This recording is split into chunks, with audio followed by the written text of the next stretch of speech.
नए साल में नशे पर नकेल।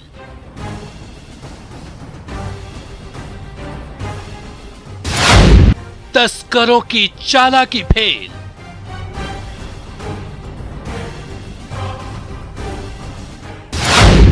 कहीं भी छिपी हो शराब।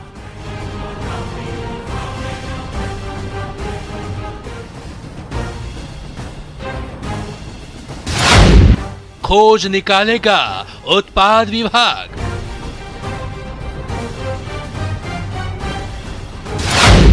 शातिर चाल भी होगी नाकाम।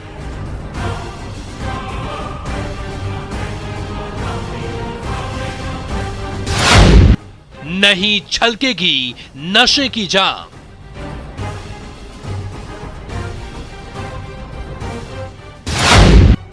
नशे के सौदागर सावधान।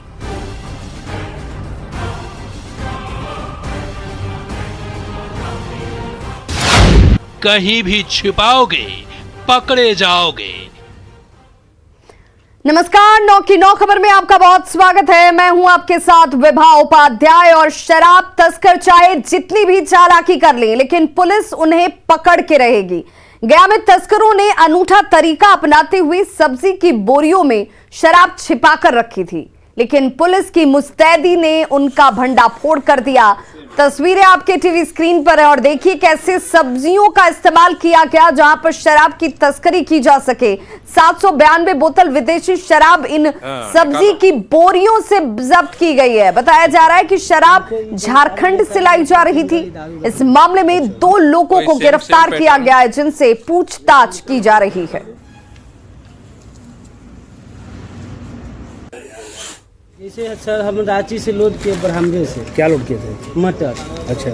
हमको ये जानकारी नहीं था जो मटर के अंदर ही दारू रख दिया। अच्छा। हम लोग के पिकअप से पलटी ला कर दिया। बेरो से हम लोग को ब्रह्मपुर में गाड़ी लगा दिया। वहाँ 10 बोरा आलू लोड किया। 10 बोरा आलू लोड करके पिकअप आया, हम लोग की पलटी दे दिया। हम लोग अगर सही सक्षम करते तो हम लोग नहीं जानते थे। हम लोग की मुस्तैदी कही है, बहुत अच्छा केस है और ये एक अनूठा तरीका अपनाया जा रहा था और हम लोग सफल हुए हैं। टोटल 66 बोरा बता रहा है, उस 33 बोरा बता रहा है, जिसमें 2 कार्टून के हिसाब से 66 कार्टून की बरामदगी की गई है। गिरफ्तारी भी हुई है क्या? हाँ, 2 गिरफ्तारी है। दोनों बिहार के ही हैं और एक समस्तीपुर और एक खगड़िया का। तो शराब तस्कर जो है वो नए नए तरीकों को अपना रहे हैं ताकि तस्करी की जा सके, लेकिन पुलिस की मुस्तैदी के आगे ये सब अब बेबस हैं। बेगूसराय में शराब बरामदगी को लेकर बनाए गए एंटी लीकर टास्क फोर्स की टीम ने सरसों के खेत से करीब 100 कार्टन विदेशी शराब को बरामद किया। और जरा देखिए, खेत का इस्तेमाल किया गया था जहां पर शराब को छिपाकर रखी गई थी। दरअसल टीम को यह सूचना मिली थी कि रतनपुर ओपी के डुमरी गांव स्थित सरसों के खेत में नए साल के जश्न के लिए शराब की बड़ी खेप मंगाकर रखी हुई है। इसी सूचना पर सरसों खेत में छापेमारी कर करीब 100 कार्टन विदेशी शराब को जब्त कर लिया गया। बरामद शराब की कीमत तकरीबन 10 लाख रुपए बताई जा रही है। तस्वीरें आपके सामने है और देखिए कैसे रात के अंधेरे में पुलिस सरसों के खेत में शराब को ढूंढ रही थी।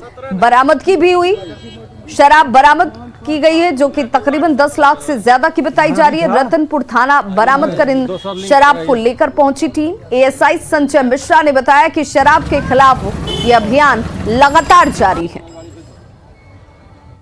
देसी शराब है, प्लास्टिक बोतल में बंद है, किसी पर बैच नंबर अंकित नहीं। लिखा हुआ है रॉयल टाइगर।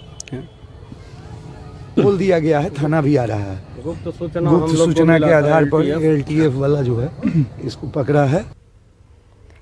तो बेगूसराय के बाद अब आपको छपरा की भी तस्वीर दिखाते हैं, जहां के डोरीगंज में भारी मात्रा में विदेशी शराब बरामद की गई। जब्त शराब की कीमत 60 लाख रुपए बताई जा रही है।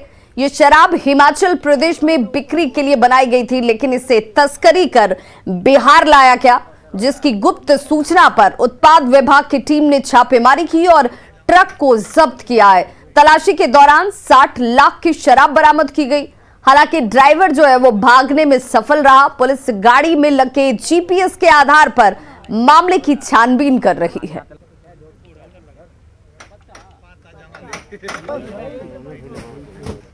लखीसराय के नक्सल प्रभावित पहाड़ी इलाकों में बसे आदिवासी समुदाय के लोगों में अब भी कोविड टीके को लेकर मन में डर समाया हुआ है।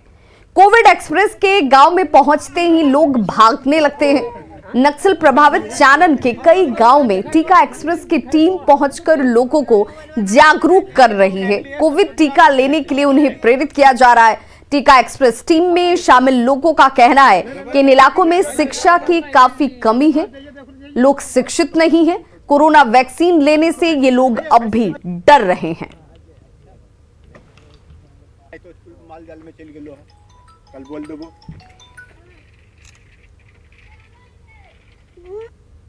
जैसे गर्भवती महिला है तो वो सब सुई लेना नहीं चाहती है, डर है कि सुई लेंगे तो हमको ये हो जाएगा वो हो जाएगा। लेकिन हम लोग प्रोत्साहित कर रहे हैं कि आप सुई लीजिए, कोई खतरा नहीं है, एकदम आराम से लीजिए, कोई बीमारी नहीं होगा। और वृद्ध महिला वो भी डरती है कि सुई लेंगे तो मर जाएंगे, ये होगा। लेकिन वो लोग के लिए एक तरह का टॉनिक है, सुई लेंगे तो बीमारी एकदम उसको छुएगा नहीं, एकदम बढ़िया रहेगी। नक्सल प्रभावित क्षेत्र पड़ता है, ये कछुआ संग्रामपुर पंचायत कछुआ टोला पड़ता है। इसमें सर हम लोग जो छूटे हुए वैक्सीनेशन उसको जा घर डोर टू डोर जाकर वैक्सीन देते हैं, फर्स्ट डोज सेकेंड डोज। और जो विकलांग है, जो विधवा है, विकलांग है, जो अस्वस्थ है चलने बुलने से, उन लोग को भी हम लोग जाकर देते हैं। ये पूरा अति पिछड़ा क्षेत्र पड़ता है, यहाँ शिक्षा का बहुत अभाव है। कड़ाके की ठंड पड़ रही है, बावजूद इसके पंचायत वार्ड सचिवों का आंदोलन लगातार जारी है। 12 दिनों से ये लोग पटना में आंदोलन पर डटे हुए हैं। गढ़तरीबाग धरना स्थल पर इनकी रात गुजरती है, कोई ना कोई इनकी सुध ले, इस आस में ये लगातार 12 दिन से यहां आंदोलनरत हैं। लेकिन कोई ना तो इनकी सुध लेने के लिए पहुंच रहा है और ना ही इनकी मांगों पर कोई विचार कर रहा है। ये लोग सेवा समाप्ति के फैसले से नाराज हैं। राज्य के 1,14,000 वार्ड सचिवों की सरकार ने अचानक से सेवा समाप्ति का पत्र जारी कर दिया। सर्द रात में प्रदर्शनकारियों से बात की संवाददाता रजनीश कुमार ने। राज्य में न्यूनतम तापमान 10 डिग्री से नीचे है और ठंड परवान पर है। बावजूद इस भीषण ठंड में राज्य भर के पंचायत वार्ड सचिव खुले आसमान के नीचे रात गुजारने को विवश हैं। राजधानी पटना के गर्दनीबाग में जहां दिन भर ये लोग धरना कर रहे हैं, वहीं पिछले 12 दिनों से खुले आसमान के नीचे सो रहे हैं और सुध लेने वाला कोई नहीं है। देखिए कि दिन में गर्दनीबाग में धरना देने के बाद सभी अदालतगंज में किस तरह से रात गुजारते हैं और ये लोग लगातार अपनी मांग पर डटे हुए हैं। अब तक सरकार के तरफ से कोई भी वार्ता की पहल नहीं की गई है। जो पिछले कई साल से सरकार के साथ निश्चय काम देख रहे थे, लेकिन अचानक सरकार के एक पत्र ने सभी को हिला कर रख दिया है और सभी बिहार के कोने कोने से राजधानी पटना इसी उम्मीद से पहुंचे थे कि सरकार पत्र वापस लेगी और जो वार्ड सचिव हैं इनको फिर से काम करने का मौका मिलेगा। लेकिन अब तक जो वार्ड सचिव हैं इनको निराशा हाथ लगी है और कहीं से कोई आश्वासन नहीं मिला है। नतीजा देख सकते हैं कि पटना छोड़ने को ये तैयार नहीं है और सरकार वार्ता करने के लिए तैयार नहीं है। यहीं पर रात गुजार रहे हैं और देखिए कि पास में बड़े बड़े मकान भी हैं, लेकिन मकान मिले तो कैसे मिले, क्योंकि कोई मसीहा सामने नहीं आया है। ऐसे में सड़क पर ही सभी रात गुजार रहे हैं। कुछ लोग हैं, जरा बात करते हैं। कितने दिनों से हैं आप लोग पटना में और कैसे रह रहे हैं? हम लोग यहाँ आज 12 दिनों से हैं सर, और आपके चैनल के माध्यम से माननीय मुख्यमंत्री जी को कई बार से जगा रहे हैं। जिस समय हमारे पंचायत राज मंत्री कपिल देव कामत थे, उस समय भी आपके चैनल के माध्यम से माननीय मुख्यमंत्री नीतीश कुमार जी को जगाने का काम किए, लेकिन फिर भी जगने का काम नहीं किए। आश्वासन ही मिलता है, लेकिन आज तक हमें कोई भी काम धरातल उतारने का काम नहीं हुआ। और मैं आपके चैनल के माध्यम से सरकार को अवगत कराना चाहता हूँ, 4 वर्षों से वार्ड सचिव काम कर रहे थे, लेकिन सरकार के डायरेक्टर के द्वारा श्री रंजीत कुमार के द्वारा 13/12/2021 को एक लेटर निर्गत होता है, जिसमें कि 1,14,691 वार्ड सचिव को हटाने का लेटर जारी होता है। और जैसे ही हम लोगों को पता चला हटाने की है, हम लोग हमारी संघ और निश्चितकालीन धरना के लिए। क्या नाम हुआ आपका? मेरा नाम वाल्मीकि कुमार, प्रदेश संयोजक पंचायत वार्ड। ये डिमांड है जो पत्र जारी किया गया था सरकार के तरफ से 1,14,000 वार्ड सचिवों के लिए, वो पत्र जो है वापस लिया जाए। यही वजह है घर छोड़कर सभी खुले आसमान के नीचे जो है रात गुजार रहे हैं, लेकिन सुध लेने वाला कोई नहीं है। कैमरामैन सुबोध के साथ रजनीश कुमार, न्यूज़ 18 पटना। राजधानी रांची में आज की सुबह कोहरे से ढकी हुई दिखी। इससे सड़कों पर गाड़ियों का आना जाना प्रभावित हो रहा है। वहीं विजिबिलिटी कम होने से ड्राइवर गाड़ियों के लाइट जलाकर चल रहे हैं। इधर रांची के कांके में आज सुबह का तापमान 6 डिग्री तक दर्ज किया गया है। ठंड के साथ कोहरा छाए रहने से सुबह में सड़क पर मॉर्निंग वॉकर भी कम संख्या में नजर आ रहे हैं। मौसम विभाग ने अगले 48 घंटे में राज्य में कुछ स्थानों पर बारिश को लेकर भी अलर्ट जारी किया है। रांची का तापमान में लगातार पिछले कई दिनों से गिरावट हो रही है। मैं इस वक्त रांची के कांके रिंग रोड के पास हूं और आप देख सकते हैं किस तरह से पूरा कुहासा छाया हुआ है। सुबह के 7:30 बजे हैं, इसके बाद भी पूरी तरह से कुहासा है। गाड़ियों वाहनों का जो गति है वह काफी कम है और आप दूर दूर तक देखें कुछ साफ बिल्कुल भी दिखाई नहीं दे रहा है। किस तरह रांची में कुहासा का सितम जारी है। मेरे साथ एक यात्री हैं, उनसे बात करेंगे। पिछले कई दिनों से आप देख रहे हैं कुहासा है। यहाँ हमेशा होता है दिसंबर में, लेकिन इतना ज़्यादा आज का कुहासा है, इतना टाइम तक नहीं रहता है। हमेशा मेरा कहा कि पैदाइश भी यही है, हमेशा कुहासा का प्रकोप बहुत ज़्यादा होता है। लेकिन इधर ठंडा कम है, लेकिन कुहासा का प्रकोप बहुत ज़्यादा है इधर 1-2 रोज से। बड़ी ज़्यादा ठंड लग रहा है, पूरा हाथ सब कनकनी हो गया है। इसी के कारण आजकल मॉर्निंग वॉक में आदमी नज़र नहीं आ रहा है सुबह में ठंड के चलते। मौसम विज्ञान विभाग ने यह साफ तौर पर कहा कि अगले 2 दिन यानी 48 घंटे के अंदर कहीं कहीं झारखंड में बारिश होने की भी संभावना है। और अभी की तापमान की बात करें तो 6 डिग्री तापमान रिकॉर्ड किया गया है। रांची से निरंजन। मौसम के मिजाज में एक बार फिर से बदलाव नजर आ रहा है। कहीं कहीं धुंध है। मौसम विभाग के मुताबिक आज बिहार के कुछ हिस्सों में हल्की बारिश होने की भी आशंका जाहिर की गई है। पूरी खबर बता रहे हैं संवाददाता अमित कुमार। मौसम के मिजाज में लगातार उतार और चढ़ाव देखने को मिल रहा है। कल तक जहां बिहार में खासतौर पर राजधानी पटना की बात करें तो यहाँ का तापमान स्थिर था, तकरीबन 12 डिग्री सेल्सियस जो है वो तापमान आसपास में था। लेकिन आज कह सकते हैं कि मौसम के बदलते मिजाज के कारण जो तापमान है उसमें गिरावट आई है। लोग जो हैं वो गर्म कपड़े पहन करके निकल रहे हैं। हम बात भी करेंगे। ये बताइएगा कि कल तक तापमान थोड़ा सामान्य था, राहत थी, आज से ठंड थोड़ी ज़्यादा लग रही है। आज से थोड़ा ठंडक ज़्यादा है और मौसम में उतना गर्मी नहीं है और कुछ हल्का आसमान में बादल है। लेकिन ऐतिहासिक तौर पे जो गर्म कपड़े होने चाहिए जो डॉक्टर कह रहे हैं वो पूरा आपने इस्तेमाल किया है? हाँ, इस्तेमाल किए हैं हमने। हाँ, ठंड के चलते अंदर स्वेटर 2 पहने हुए। मौसम के मिजाज में परिवर्तन आया है और जैसा कि मौसम विभाग के जो जानकार हैं, वैज्ञानिक हैं, उनके तरफ से भी ये आशंका जताई गई है कि 27-28 को जो है बिहार के कुछ हिस्सों में बारिश भी हो सकती है, जिस कारण से मौसम के तापमान में, टेम्परेचर में और भी गिरावट देखने को मिलेगी। और लोगों से यही वजह है कि चाहे मौसम विभाग के जानकार हों या चिकित्सक हों, लगातार अपील कर रहे हैं कि अपने घरों से निकलें तो ठंड से बचने को लेकर के जो गर्म कपड़े हैं, एहतियाती कदम हैं, वो जरूर उठाएं। कैमरा पर्सन दीपक के साथ अमित कुमार, न्यूज़ 18 पटना। और अब बात उस खेल की जो धर्म के नाम पर खेला जा रहा है। बिहार के 2 इलाकों से धर्मांतरण की खबर है। आरोप है कि बगहा के दूर दराज के इलाकों में गरीब लोगों को अंधविश्वास के जाल में फंसाकर धर्मांतरण कराया जा रहा है। तो बाढ़ में एक युवक को धर्म परिवर्तन के लिए पैसा, नौकरी तक का लालच दिया गया।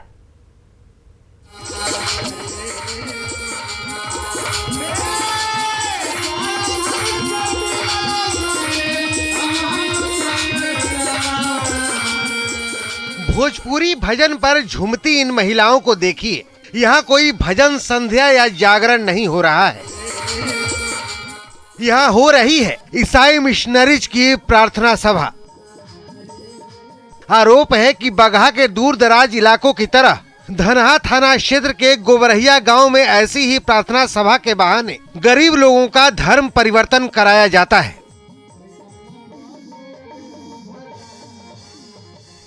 किसी को बीमारी का भय दिखाया जाता है तो किसी को अंधविश्वास के जाल में फंसाया जाता है।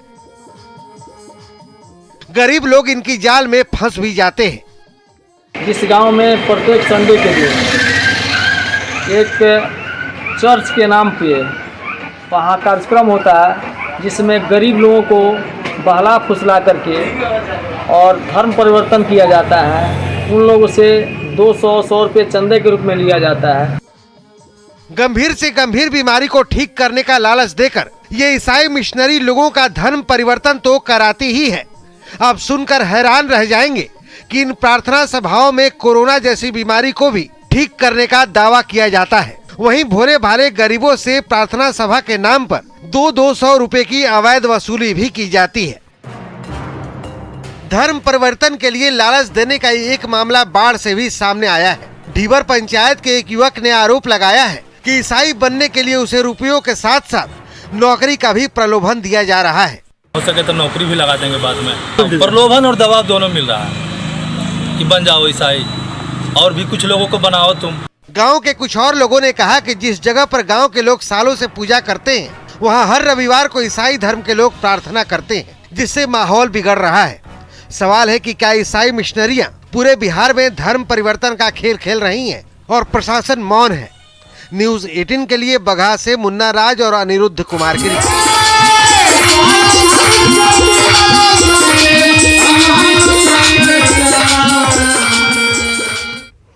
तो इधर झारखंड के गुमला के गढ़टोली के ग्रामीणों के बीच इन दिनों धर्मांतरण को लेकर चर्चा चल रही है, लेकिन भीड़ के बीच खुलकर अपने दिल की बात कोई नहीं कह पाता। लोग अपने धर्म को खुलकर बताते तो हैं, लेकिन धर्म क्यों बदला इसका कोई ठोस कारण नहीं बता रहे। देखिए हमारी ये खास रिपोर्ट। गुमला के सदर प्रखंड का गढ़टोली खेती बाड़ी के लिए ही जाना जाता है।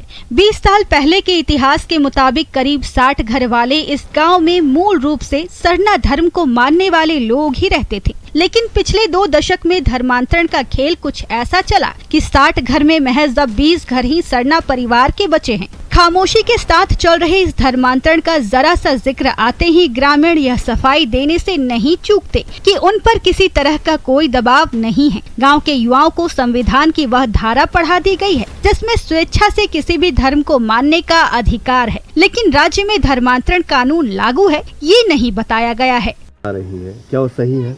धर्म तो कर रहा है। हाँ। तो सही है। किस पर दबाव डाला जा रहा है? किससे कहा जा रहा है कि अपना लीजिए? किसी को नहीं बोला है।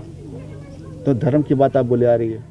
धर्म तो कर रहा है, मगर किसी को दबाव देकर नहीं करवा रहा है कि गरु मांस खाओ, ये सब करो, ऐसा तो कोई नहीं बोला है। गांव तो पहले सरना धर्म का ही था, तो धीरे धीरे गांव में सरना धर्म से क्या हुआ? अभी तो ये मिशन वाला सब चला रहा है। हाँ। तो परिवर्तन जो है क्या धीरे सरना वाले ही जा रहे हैं क्या ईसाई की तरफ? नहीं, वो तो अपने मन में रखता है और जाता है, किसी को जबरदस्ती नहीं बुला के लाता है। वो अपने इच्छा अनुसार जा रहा है। हाँ, तो प्रेम के भाव से जा रहा है, तो वो तो गलत नहीं ना है सर। अपनी इच्छा अनुसार वो तो अपना कुछ भी धर्म मान सकता है, क्या दिक्कत है उससे? वो तो अनुच्छेद में दिया है कि 25A में। आप पढ़ते हैं? जी सर। किस यानी क्या आपकी डिग्री क्या है? डिग्री अभी तो इंटर पास की है सर। इंटर पास की? जी। चलिए, आपको संविधान की जानकारी है? थोड़ा बहुत है सर। कोनो नहीं लागे। मैंने क्या कुछ बीमारी ठीक करने का है? हाँ, बीमारी उमारी ठीक करेला, चले जइला, ठीक लागेला, हूँ आराम लागेला, बाथा पीरा डाँड़ा गतर सब बथेला, चले जइला, हल ठीक लागेल। अच्छा, बहुत समय से दर्द है? हाँ। तो वहाँ गए तो दर्द ठीक हो गया? ठीक हो जाएला। अच्छा, क्या करते हैं? दवा देते हैं कुछ? क्या दवा कुछ नहीं देवेला, खाली जइला से करेंट ठीक होएला। अच्छा, जाने से ही ठीक हो जाता है वहाँ पर? हाँ। धर्मांतरण के सवाल पर ग्रामीण यह तर्क देते हैं कि उनकी जिंदगी से नशा दूर हो गया है, साथ ही गांव के लोगों को जितनी भी बीमारी थी वह अब दूर होती नजर आ रही है। मतलब साफ है कि पिछड़े गांव को चमत्कार की रोशनी दिखाई जा रही है, और यह रोशनी इतनी ज्यादा है कि धर्मांतरण का सच इसमें छिपता नजर आ रहा है। वहीं गुमला थाना प्रभारी का कहना है कि धर्मांतरण और सामाजिक बहिष्कार से लेकर अभी तक उनके पास कोई शिकायत नहीं पहुँची है, और अभी वो यीशु मसीह के नाम से हम प्रार्थना करते हैं। ऐसा क्यों? देखिए, पहले हम सरना धर्म में थे, नशा पान में थे, हड़िया दारू में डूबल हुए थे। हमारा परिवार दुख बीमार में, जब से यीशु मसीह के नाम से हम प्रार्थना किए, सब कुछ अभी अच्छा है। ये लोग बोलता है कि हालेलुया में जाके एगो थोड़ा सा गांव में जैसे पहले शांति बनल था, तो कोई आदमी के वजह से हम लोग का गांव में इतना बवाल खड़ा हो गया कि 2 सप्ताह से हम लोग को बजरंग दल परेशान कर दिया। कोई शिकायत नहीं है ढंग की, आपस में विवाद होते रहता है, कहीं कहीं सामाजिक स्तर पे कई मुद्दे होते हैं, उसको सुलझाना प्रशासन का काम है और समाज के बुद्धिजीवी वर्ग जो अमन पसंद लोग हैं उनकी जिम्मेदारी है। तो कई बात बैठ के भी सुलझाया जाता है और कोई खास बात तो है नहीं वहाँ। दरअसल धर्म परिवर्तन नहीं, मन परिवर्तन मानते हैं। सबसे बड़ा सवाल यह है कि जब यहाँ कोई धर्म प्रचार के लिए पहुँचता है तो लोकतंत्र की दुहाई दी जाती है कि हमें लोकतंत्र ने ये अधिकार दिया है, लेकिन दूसरी तरफ ये भूल जाते हैं कि धर्म को मानना जहाँ निजी विषय है, धर्मांतरण पर दबाव देना उतना ही गैरकानूनी। कैमरामैन अमित के साथ संजय कुमार सिन्हा, न्यूज़ 18 गुमला। तो खबरों का सिलसिला लगातार जारी है, आप देखते रहिए न्यूज़ 18 बिहार झारखंड।